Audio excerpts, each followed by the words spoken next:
Osmar Pérez, soy cardiólogo de Colombia, de la Clínica Chavi y los Cos Medical Center. Estamos en materia con lo que es el tratamiento hipolipemiante después de un síndrome coronario agudo. Para poder ambientar y poder profundizar en este tema, me gustaría comentarles el siguiente caso clínico. Se trata de un paciente de la vida real, José, 62 años. Ingresa este año por un dolor retroesternal opresivo irradiado al cuello y presentaba desautonomía también. Tenía algo de náuseas, diaforesis y presenta este dolor de gran intensidad, con lo cual después de 30 minutos de duración decide consultar al servicio de urgencias.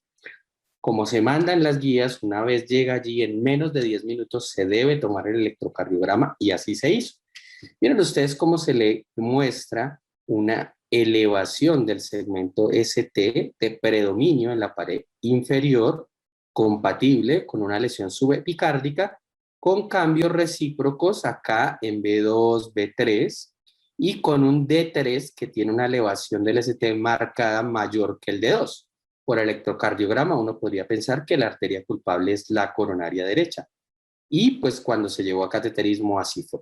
Él decía al inicio que no tenía antecedentes relevantes, que se considera muy sano.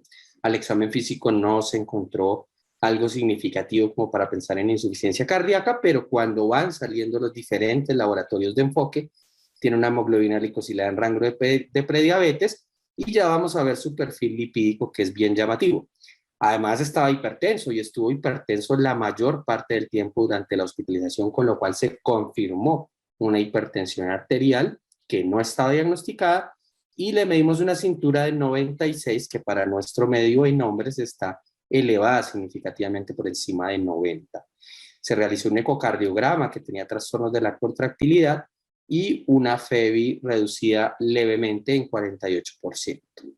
Miremos que este caso nos puede marcar a lo que ha pasado durante los últimos años. Es que la enfermedad isquémica en el mundo y en mi país específicamente es la primera causa de mortalidad y esto se ha mantenido con el tiempo. Incluso en esta era del COVID, a pesar de que el COVID ha superado en algunas cifras la mortalidad por enfermedad coronaria, sigue estando allí como causa líder la enfermedad isquémica a lo largo de los diferentes países de Latinoamérica, y en Colombia no se queda atrás, dándonos causas de muerte de forma significativa, y el ataque cerebrovascular también estaría allí como una causa muy frecuente. Lo malo de todo esto es que un evento cardiovascular resta vida útil. Hay algunas publicaciones que dicen que resta hasta 17 años de vida a una persona. Y podemos tener diferentes factores de riesgo: obesidad, hipertensión, diabetes, pero son los lípidos, por ejemplo, acá en esta publicación del estudio Interheart, donde ustedes pueden observar que el riesgo atribuible a tener lípidos elevados es muy significativo para la enfermedad arterial coronaria. Y miren ustedes, le tomamos un perfil lipídico que siempre debe pedirse colesterol total, HDL, triglicéridos, y para este paciente le dio 194. Ustedes en la parte de atención primaria podrían llegar a calcularlo con esta fórmula de Friedwald: colesterol total menos HDL menos triglicéridos sobre 5. Pero si hay unos triglicéridos muy elevados, esta fórmula puede ser inexacta, sobre todo cuando está por encima de 400, y lo pueden pedir un LDL directo. Vamos paso a paso para que este tratamiento hipolipemiante después de un síndrome coronario agudo tenga un orden mental, un paso a paso que nos haga poder recordar esto muchísimo más fácil. Lo primero es que las diferentes guías lo clasifican según el riesgo. Podemos tener un riesgo muy alto, un riesgo alto, un riesgo moderado y un riesgo bajo. El riesgo muy alto, ¿cuál sería? Este paciente del caso clínico, porque ya tiene una enfermedad cardiovascular documentada. En estas guías, de acuerdo al riesgo, se va poniendo una meta de colesterol LDL, que es el principal, digamos, de todo ese perfil lipídico que tenemos, es el principal objetivo terapéutico en dislipidemias. Estos pacientes deberían tener un LDL menor a 55 y ya lo vamos a retomar. Los de alto riesgo menor a 70, los de moderado menor a 100 y los de bajo riesgo menor de 116. Pero, claro, después de un síndrome coronario agudo, es el campeón del riesgo, es el riesgo más alto. O si documentamos enfermedad cerebrocardiovascular por alguna imagen, o estos pacientes son diabéticos de larga data, con enfermedad renal crónica grave o con puntajes de riesgo.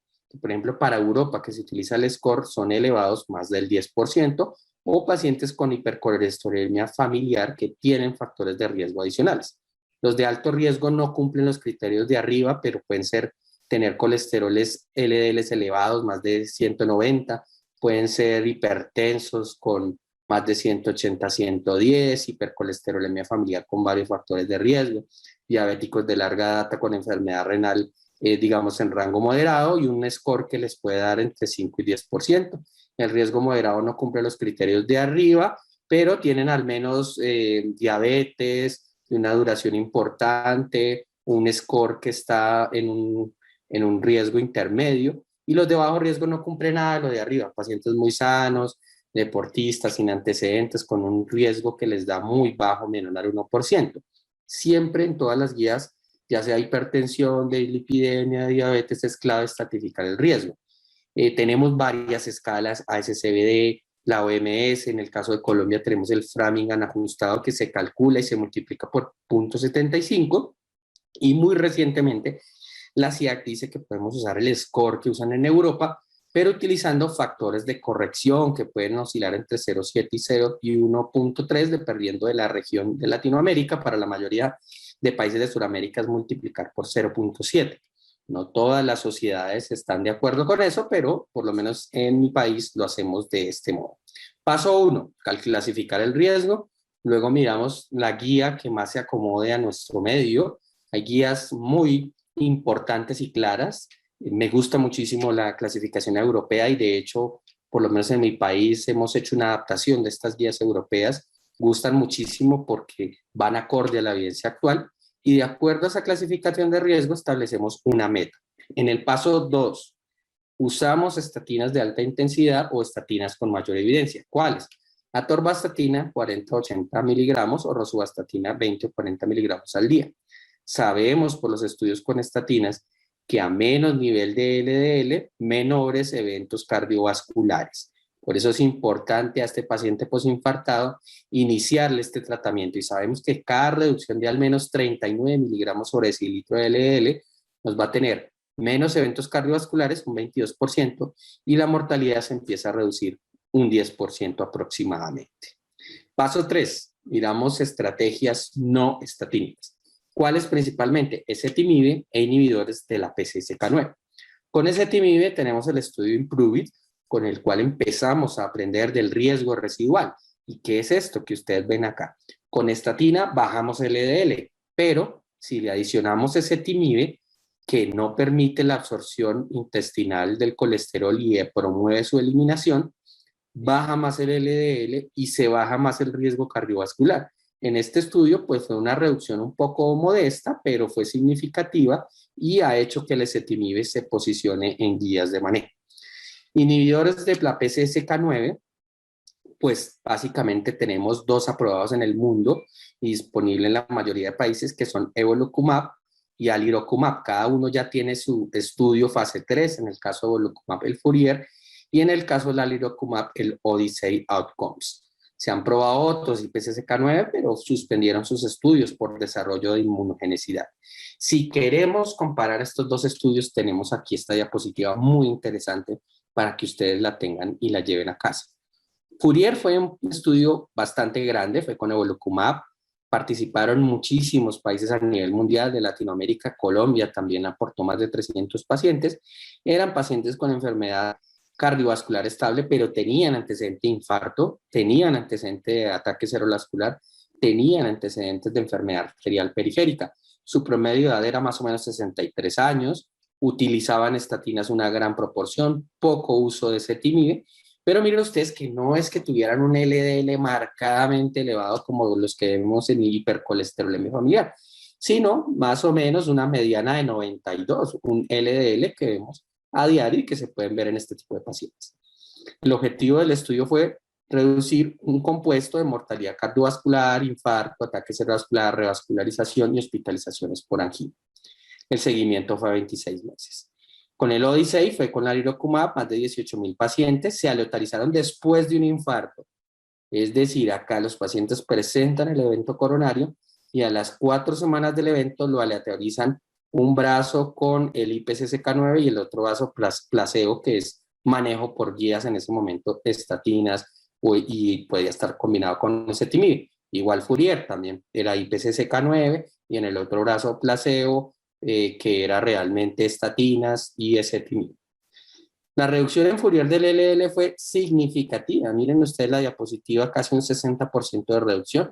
En promedio se mantuvo un LDL de 30 y se cumplió el desenlace primario y secundario con desarrollo de la reducción del compuesto de mortalidad cardiovascular, infarto, revascularización y hospitalizaciones por angina. Muy importante los resultados de este estudio. Y con Odyssey, que fue con alirocumab, también la reducción del LDL es cercana al 60%. Acá hay dos curvitas porque una dosis de 75 miligramos cada 2 semanas y acá una dosis de 150 miligramos cada 2 semanas. En el estudio Fourier, la dosis fue 140 miligramos subcutáneo cada 2 semanas en promedio. Solo tuvo una dosis, mientras que Fourier, 2 dosis. Positivo el estudio también el compuesto muy similar, también en un 15%, también cumplió los objetivos, cumplió los desenlaces primarios y secundarios, como podemos ver allí, y realmente los grupos más beneficiados fueron aquellos que tenían LDL mayor a 100 cuando se empezaban a aleatorizar. La conclusión del estudio fue que pacientes con síndrome coronario agudo reciente, el tratamiento con estatinas de alta intensidad y que recibieron adicionalmente a alirocumab tuvieron menos eventos isquémicos recurrentes. Ese brazo fue el más efectivo. Y si vemos estudios con evolocumab en infarto reciente, tenemos el EVOPAX. Fue un estudio muy interesante, incluso iniciando el IPCCK9 desde la hospitalización. Es un estudio bien interesante porque casi nunca se hace esto, casi siempre se ponen estos medicamentos en el paciente ambulatorio. Eso sí, se trata de iniciar lo más tempranamente posible, como ya les voy a mencionar, y hay una reducción en este estudio sustancial del LDL 8 semanas después del tratamiento con el IPCCK9, con lo cual se alcanza el objetivo rápidamente. Una pregunta frecuente adicional de los pacientes es: ¿y será que las placas de colesterol de las arterias van a desaparecer? La respuesta es sí, con un buen tratamiento, con adecuada adherencia, con un tratamiento integral y sobre todo con estatinas.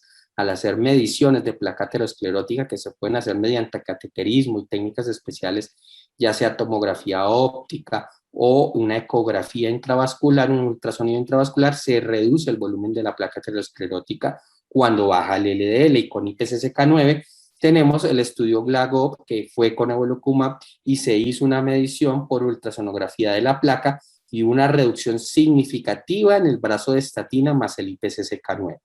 Por tanto, en este estudio se logró una regresión de la placa, sobre todo en aquellos pacientes cuando el LDL está por debajo de 55.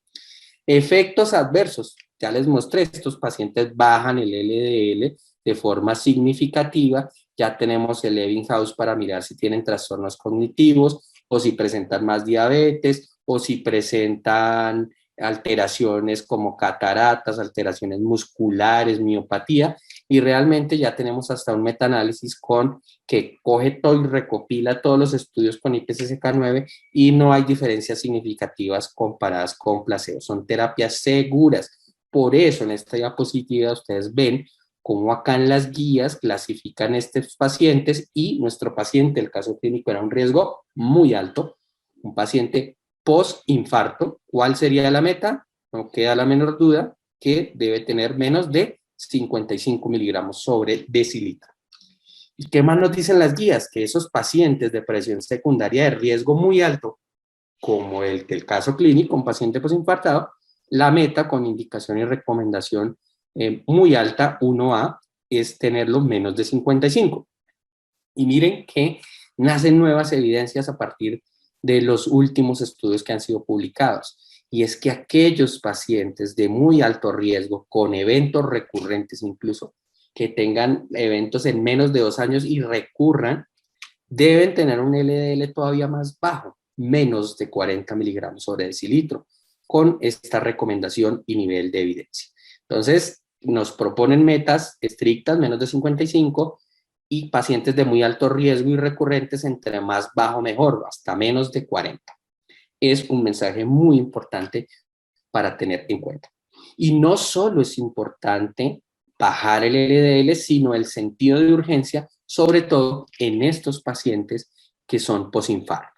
Y las guías nos muestran algunas reducciones matemáticas, por decirlo así, y es que con estatinas de alta intensidad reducimos el colesterol LDL aproximadamente un 50%, cuando le sumamos ezetimibe un 65%, y cuando tenemos la triple terapia con inhibidores PCSK9, estatina y ezetimibe, puede bajar alrededor de un 85%, la triple terapia.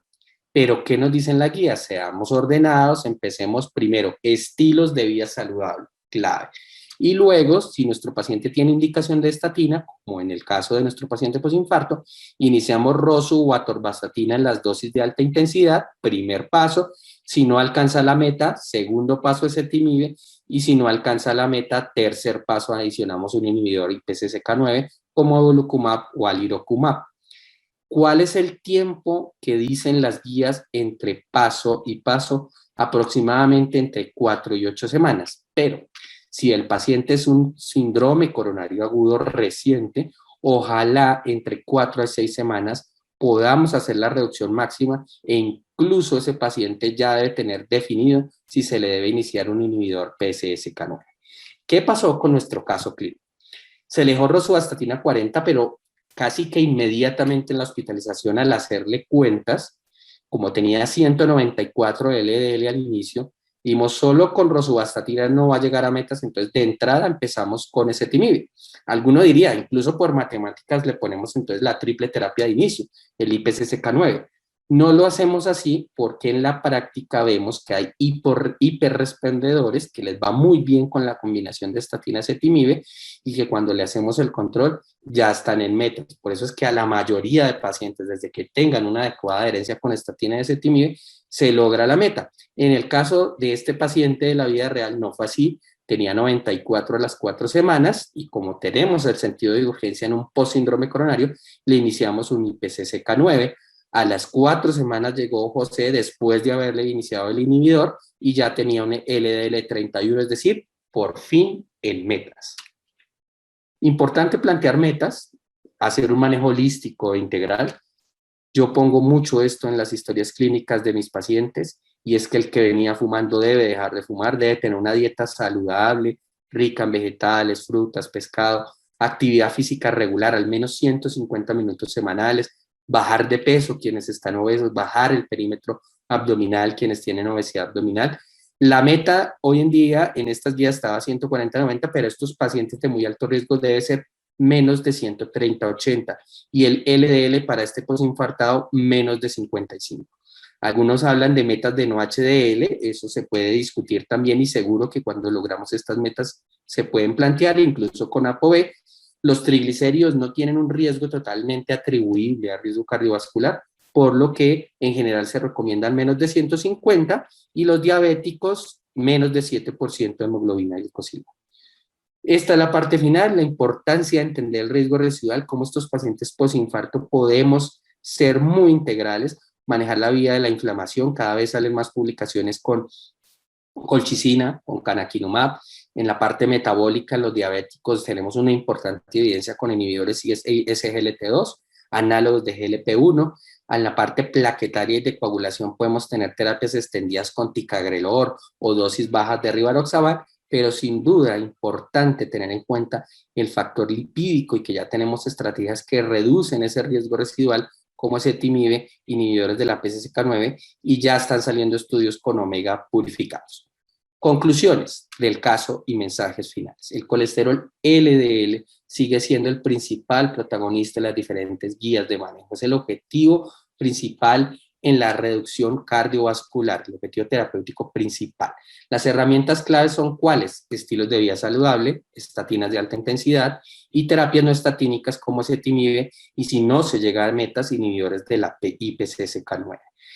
Y siempre intensificar el tratamiento hipolipemiante, entre más bajo mejor, esto nos ha mostrado la evidencia. Hay diferentes guías, pero lo más importante es abandonar la inercia terapéutica y ofrecer a los pacientes las terapias con mayor evidencia clínica y científica. Siempre, siempre individualizar cada caso. Esta es la invitación a reducir el LDL con sentido de urgencia después de un síndrome coronario agudo, aplicar las guías y siempre dar un manejo integral.